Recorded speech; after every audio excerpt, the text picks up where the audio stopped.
perkenalkan, saya Ade Meriam Brandini dengan NIM 045. Saya Lira Faizutul Pratama NIM 025. Saya Anissa Fitriani NIM 005. Saya Puspaningrum NIM 021. Saya Nurul Mandari NIM 07. Kami dari kelompok 7 akan mempraktikkan video mengenai pengukuran untuk memenuhi tugas konsep IPA lanjut.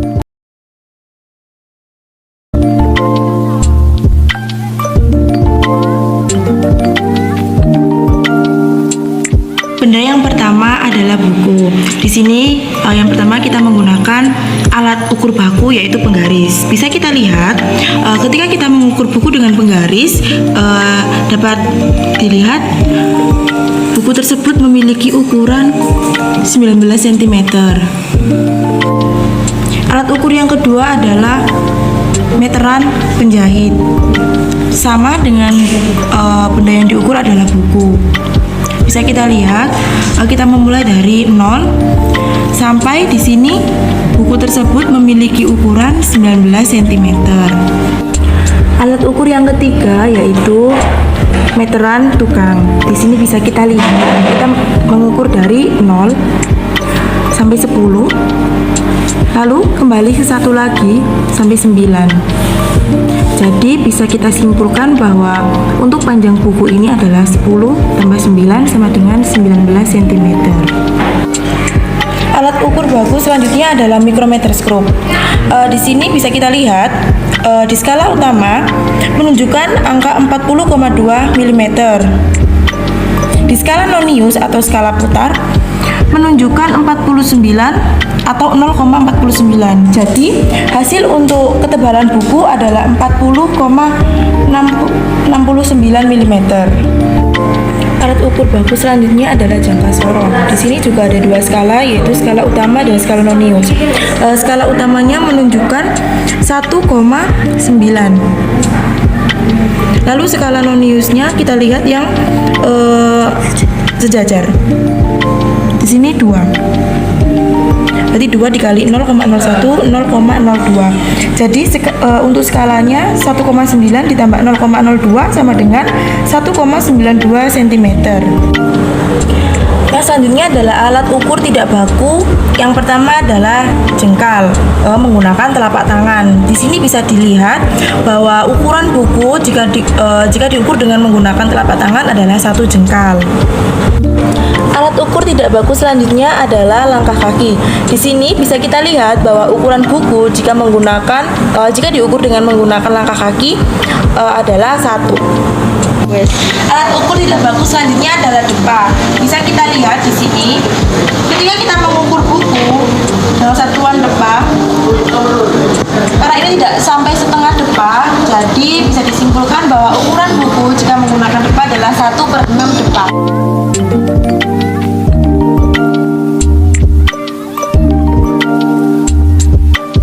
Benda kedua yang akan kita ukur adalah kotak kasa. Di sini kita mengukur dengan alat baku yaitu penggaris. Bisa kita lihat ketika kita mengukur dari 0 sampai di sini diperoleh hasil bahwa panjang dari kotak kasa adalah 12,5 atau 12,5 cm. Yang kedua, kita mengukur dengan alat ukur baku yaitu meteran penjahit. Bisa dilihat ketika kita mengukur 0, dari sini kita menghitung dari 0 sampai di sini diperoleh hasil bahwa ukuran panjang kasa adalah 12,5 atau 12,5 cm. Yang ketiga, kita menggunakan alat ukur baku yaitu meteran tukang. Di sini kasa akan kita hitung dengan alat ukur meteran tukang. Mulai dari 0 sampai di sini. Di sini ada 10. Lalu dia nambah 2,5. Jadi bisa disimpulkan bahwa panjang dari kotak kasa adalah 10 ditambah 2,5 yang hasilnya adalah 12,5 atau 12,5 cm. Yang selanjutnya kita mengukur kotak kasa dengan alat ukur baku yaitu mikrometerskop. Di sini ada dua skala. Skala utamanya menunjukkan angka 30,00 mm. Yang kedua, skala noniusnya menunjukkan angka 15. 15 dikali 0,01 yaitu 0,15 mm. Jadi hasilnya 30,00 ditambah 0,15 sama dengan 30,15 mm. Selanjutnya kita menghitung ketebalan kotak kasa dengan menggunakan jangka sorong. Di sini ada dua skala, yaitu skala utama dan skala nonius. Skala utama menunjukkan angka 1,6 dan skala nonius menunjukkan angka 2 dikali 0,05 hasilnya 0,1. Jadi hasil untuk ketebalan kotak kasa adalah 2,6 ditambah 0,1 yaitu 2,7 mm. Selanjutnya kita mengukur panjang kotak kasa dengan menggunakan jengkal. Untuk anggota yang pertama, ketika dia mengukur panjang kotak kasa memperoleh hasil 1 jengkal. Untuk yang anggota kedua, ketika dia mengukur panjang kotak kasa, hasilnya 1 jengkal kurang sedikit atau 4 jari. Selanjutnya kita menggunakan alat ukur tidak baku yaitu telapak kaki untuk menghitung panjang dari kotak kasa. Di sini bisa kita lihat bahwa panjang dari kotak kasa adalah tidak sampai 1 telapak kaki. Selanjutnya kita menggunakan alat ukur tidak baku yaitu depa. Kita mengukur panjang dari kotak kasa. Jika dihitung menggunakan depa, maka panjang kotak kasa ini tidak sampai 1 depa.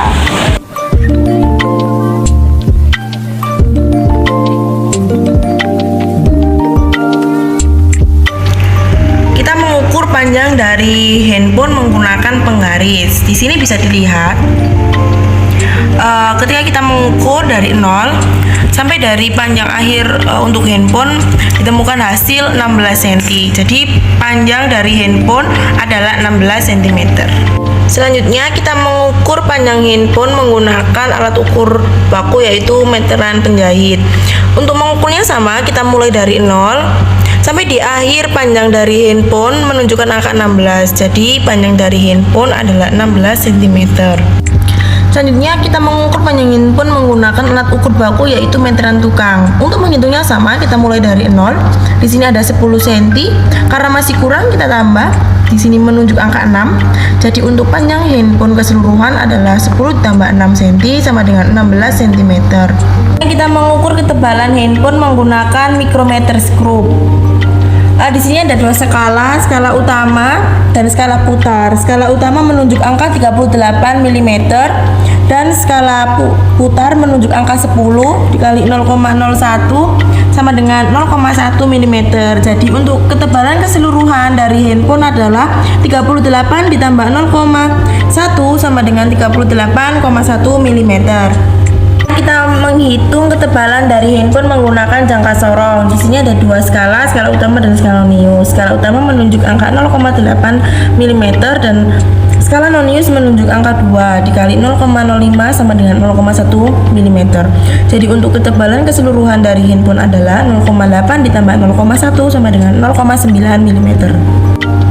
Selanjutnya kita mengukur panjang handphone menggunakan alat ukur tidak baku yaitu jengkal. Di sini bisa dilihat bahwa panjang handphone adalah 1 jengkal. Selanjutnya kita mengukur panjang handphone menggunakan alat ukur tidak baku yaitu telapak kaki. Di sini bisa dilihat bahwa panjang handphone kurang dari 1 telapak kaki. Selanjutnya kita mengukur panjang handphone menggunakan alat ukur tidak baku yaitu depa. Di sini bisa dilihat bahwa panjang dari handphone tidak sampai 1 depa.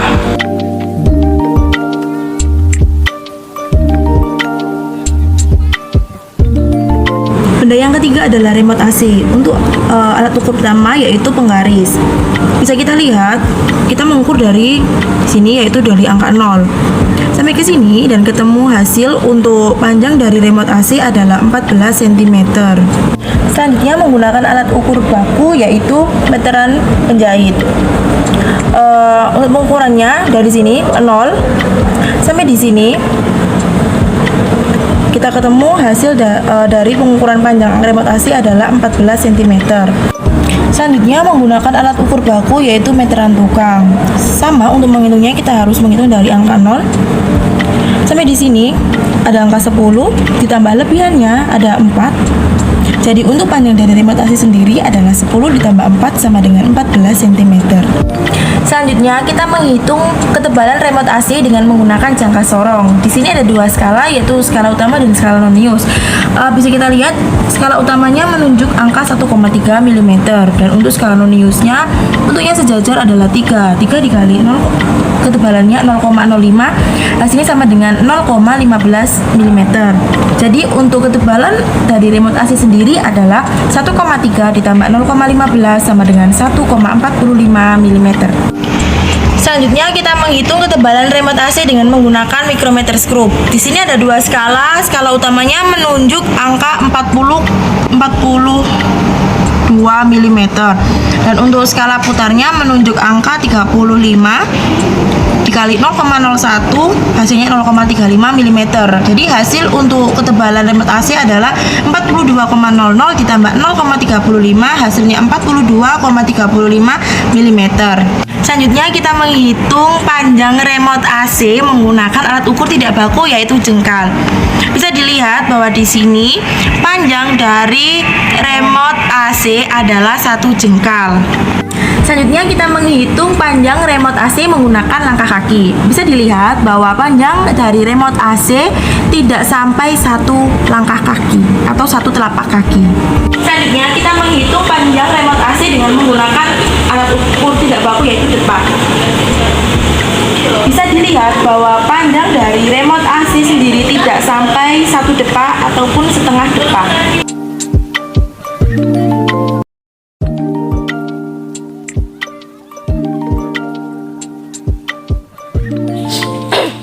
Yang pertama, kita akan menghitung lamanya melangkahkan kaki dari posisi tidur sampai tiang menggunakan alat ukur, yaitu jam dinding, jam tangan, stopwatch, dan menggunakan pasir.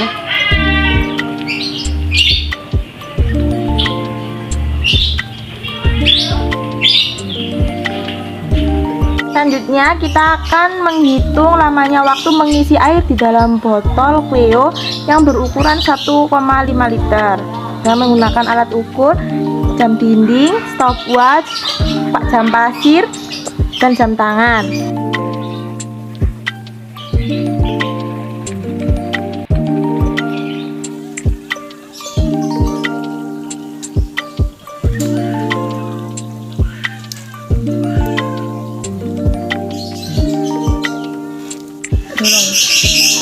Selanjutnya kita akan menghitung lamanya mengirim file berkas dari HP satu ke HP yang lainnya menggunakan alat ukur jam dinding, stopwatch, jam pasir, dan jam tangan.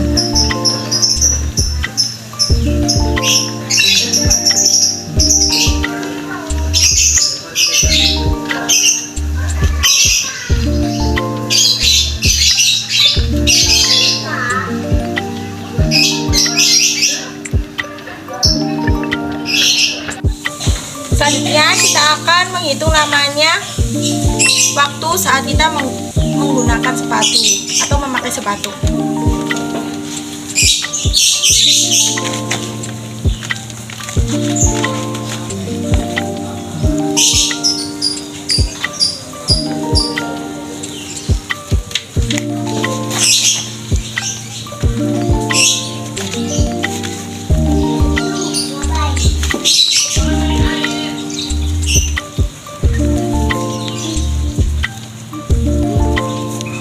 Selanjutnya kita akan menghitung lamanya menggulung tikar menggunakan alat ukur, yaitu jam dinding, stopwatch, jam pasir, dan jam tangan.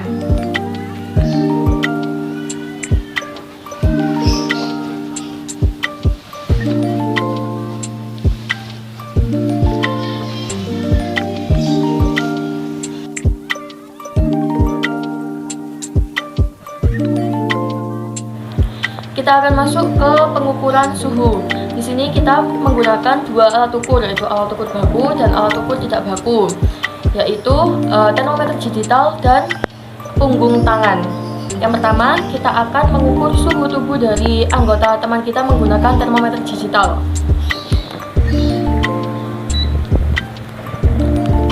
Bisa kita lihat di sini suhunya 36 4,7 derajat Celcius.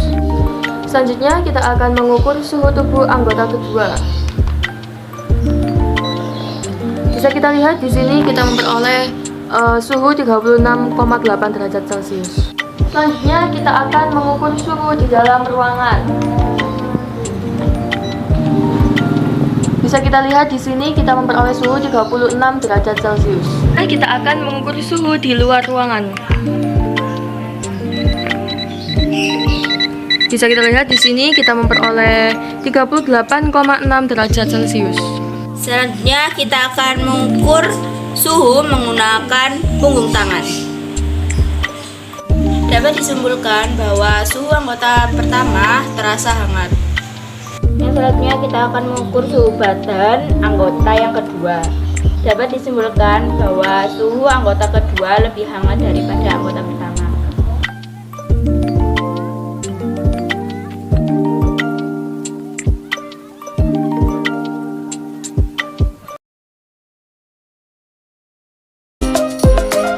Sebelumnya, apa sih volume itu?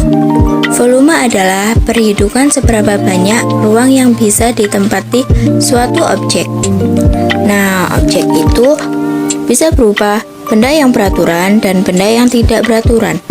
Satuan volume disebut kubik atau pangkat 3. Contoh alat ukur volume baku contohnya gelas ukur, labu ukur, dan lain-lain. Sedangkan alat ukur volume tidak baku contohnya gayung, gelas, mangkok, sendok, dan lain-lain. Pertama kita akan mengukur volume satu mangkok air menggunakan alat ukur baku yaitu gelas ukur. Di sini kita akan memasukkan air yang di dalam mangkok ke gelas ukur.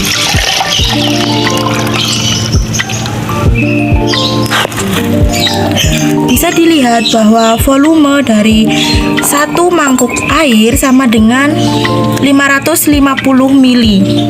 Selanjutnya kita akan mengukur volume satu mangkuk air menggunakan alat ukur tidak baku yaitu gelas.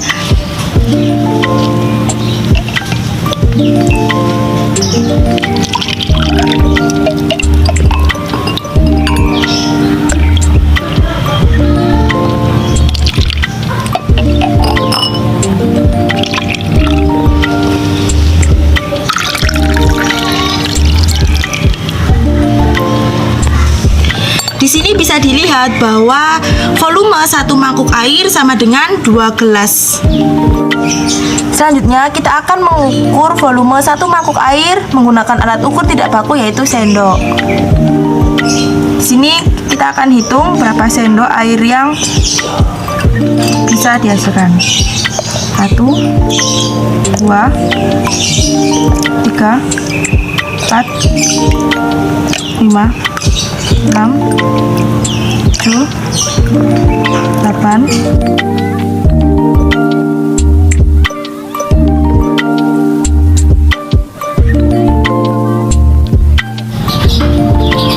52, 53, 54, 55,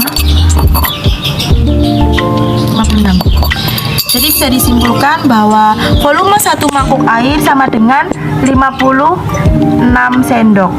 Selanjutnya kita akan mengukur volume satu mangkuk air menggunakan alat ukur tidak baku yaitu gayung. Pertama kita masukkan air ke dalam gayung.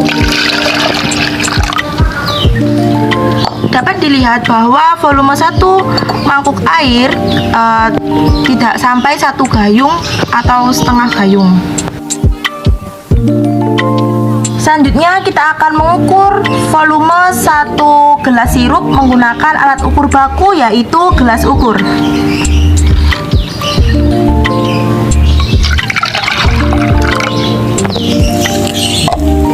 Bisa dilihat bahwa volume satu gelas sirup adalah 500 ml. Selanjutnya kita akan mengukur volume satu gelas besar sirup menggunakan alat ukur tidak baku yaitu gelas kecil.